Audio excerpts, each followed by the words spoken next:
बहुत समय की बात है। एक गांव में सोहन नाम का एक व्यक्ति रहता था। उसने तय किया कि उसे इस जीवन की हर मोह माया को त्याग देना है और सन्यासी बनना है। और वह यह सोच अपने गुरु के पास गया और गुरु से कहा, मुझे सन्यासी जीवन जीना है। गुरु ने पूछा, क्या तुम सच में सन्यासी बनना चाहते हो? सोहन ने बोला, हाँ गुरुजी। तब गुरु ने कहा, ठीक है, आज के बाद से तुम मुझसे उसी दिन मिलना जब मैं तुम्हें खुद ही बुलाऊंगा। इस आश्रम में 500 से भी ज्यादा सन्यासी हैं। तुम्हें भी उनके तरह रहना होगा, उनके लिए चावल कुटना होगा। सोहन ने कहा, ठीक है। तब उसके गुरु ने एक कमरे की ओर इशारा करते हुए कहा, वहां जाकर बैठ जाओ। और वह जाकर एक बंद कमरे में चुपचाप बैठ जाता है और उसे चावल कूटने का काम दे दिया जाता है। वह रोज 500 सन्यासी के लिए चावल कूटता है। जब वह थक जाता तो वहीं सो जाता और फिर वापस उठकर चावल कूटने लगता है। उसे लगता था जब गुरुजी को उसकी जरूरत होगी वह खुद उसे बुला लेंगे, और इसी इंतजार में वह रह गया। वह सुबह से शाम तक बस चावल कूटता रहता, क्योंकि गुरुजी ने उसे यही करने को कहा था। 12 सालों तक यही चलता रहा, लेकिन तब तक वह बेहद शांत हो गया था। उसके मन में न कोई विचार, न कोई अड़चन। वह इसी काम में लगा रहता था। 12 सालों में यह उसकी दिनचर्या बन चुकी थी। 12 साल बाद गुरुजी को लगा कि अब उसके जाने का वक्त आ गया है। उसने सब में यह घोषणा करवा दी कि जो भी मेरा उत्तराधिकारी बनना चाहता है वह रात में मेरे कमरे की दीवार को फांद कर आएगा और 4 पंक्ति लिख कर जाएगा। उस पंक्ति में जीवन को कैसे सही तरह से जीना है उसे लिखना होगा। जीवन का सत्य लिखना होगा, लेकिन यह उसे स्वयं से लिखना है, खुद के अनुभव बताना है। सभी गुरु को मानते थे, उनके शिष्य थे, लेकिन सब उन्हें इस तरह धोखा नहीं देना चाहते थे। उनके आगे खुद को प्रस्तुत करना आसान नहीं था। हिम्मत तो सभी शिष्य में थी, लेकिन यह काम कोई करना नहीं चाह रहा था। उन्हीं में से एक विद्वान शिष्य ने यह कर दिखाया।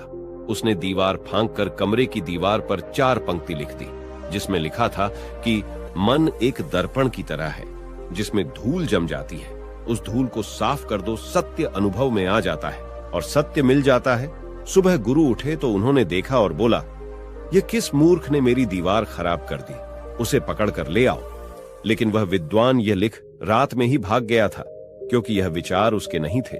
उसने जाते समय अपने मित्रों से कहा था कि अगर गुरु को यह लाइन पसंद आ जाए तो मुझे बता देना, परंतु अगर वह क्रोधित हो जाए तो उन्हें मेरा पता मत बताना। सब चिंतित हो गए थे। सभी लोग यह मानते थे कि इतनी सुंदर शब्द तो है, मन एक दर्पण की तरह है जिसमें शब्दों विचारों की धूल जम जाती है। वही उसे साफ कर दें तो सत्य का प्रतिबिंब दिखाई देने लगता है। इसमें कहां कुछ गलत है। गुरु कुछ ज्यादा ही सख्त हैं। देखते हैं वह इससे अच्छी बातें कहां से लाते हैं।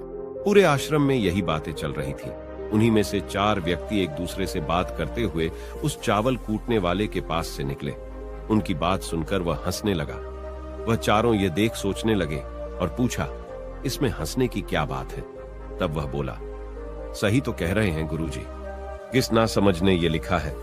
ये सुन वह चारों भड़क गए और बोले, तुम क्या जानो इसका मतलब? इतने सालों से बस चावल ही कूट रहे हो, तुम्हें शास्त्रों के ज्ञान के बारे में क्या पता? अगर इतनी लाइन गलत है तो तुम इससे अच्छा कोई शब्द बताओ। वह व्यक्ति बोला, ठीक है मैं बता दूंगा, लेकिन मैं इतने सालों में चावल कूटते कूटते लिखना भूल गया हूं। किसी को लिखना पड़ेगा।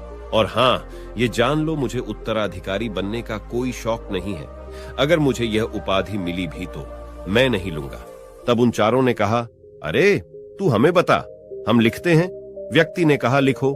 कैसा दर्पण कैसी धूल, ना कोई दर्पण ना कोई धूल, जो इसे जान लेता है सत्य को प्राप्त हो जाता है। आधी रात को यह पढ़कर गुरु उस चावल कूटने वाले सोहन के पास गए और कहा, अब तू यहां से भाग जा, वरना ये 500 के 500 तुझे मार डालेंगे।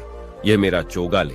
तू मेरा उत्तराधिकारी बनना चाहे या ना चाहे, इससे कोई फर्क नहीं पड़ता है, लेकिन मैंने तुझे ही अपना उत्तराधिकारी माना है।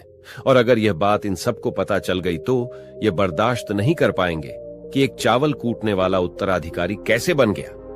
वह सत्य को प्राप्त हो गया, आत्मज्ञान को प्राप्त हो गया, और यह शास्त्र जानने वाले सर पीटते रह गए। इसीलिए तू यहां से दूर भाग जा। अतः एक बार गौतम बुद्ध ने भी अपने शिष्य से कहा था कि जब तुम्हारे अंदर भी विचार आना बंद हो जाएंगे, उस दिन तुम सत्य का अनुभव करोगे, खुद को, ब्राह्मण को समझ पाओगे। और यही बुद्धत्व प्राप्ति का पहला कदम है, मन को शांत करने का पहला तरीका, जो बौद्धिक ग्रंथों में बताया गया है। वह है खुद के विचारों पर काम करना है। आपके अंदर क्या चल रहा है उसे अच्छी तरह समझना, न कि अपने विचारों को कहीं भी दबाना। ऐसा करना गलत है। मन भटकेगा, बार बार भटकेगा, लेकिन जब भी आपको ऐसा लगे आप तुरंत अपने विचारों का निरीक्षण करना शुरू कर दें। आप खुद कुछ समय बाद यह नोटिस करेंगे कि आप अपने विचारों को लंबे समय तक ऑब्जर्व करने लगे हो। हर तरह के अच्छे बुरे विचार आपके मन में आ रहे हैं, लेकिन आप उसके साथ किसी भी तरह की छेड़खानी नहीं करते हो। एक समय आने पर आप खुद के विचार पर आराम से कंट्रोल कर लेंगे। आप आने वाले कल या बीते कल की चिंता न करके अपने वर्तमान में जियोगे, जो अभी इस समय आपके सामने है। आपको उसी पर अपना ध्यान केंद्रित करना है। आशा करता हूं कि यह कहानी से आपको कुछ सीखने को मिला होगा। कहानी अच्छी लगी हो तो वीडियो को लाइक और चैनल को सब्सक्राइब जरूर कर लें। धन्यवाद।